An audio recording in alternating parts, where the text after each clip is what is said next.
10% in 1922 at the beginning of the Irish state.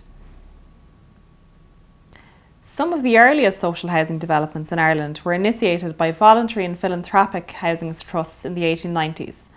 With the foundation of the Irish state in 1922, state funding began to be directed towards local government for larger scale social housing building programmes.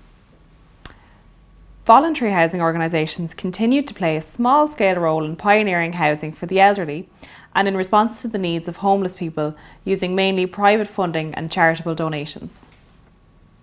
Changing and emerging housing needs and the identification of gaps in housing service responses resulted in governmental policy adjustments in the 1980s. A diversification of public spending to support the provision of rented housing by not-for-profit approved housing bodies, or AHBs, was made in 1984 with the introduction of a new capital assistance scheme. This enabled Co-operative Housing Ireland to commence the promotion of the first rental housing cooperatives in Ireland.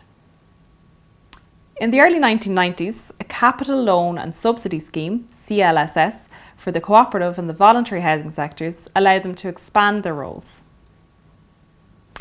Since the global recession, government funding for new housing developments has decreased dramatically by more than 80%. Because of this, new social housing is now supported through leasing arrangements.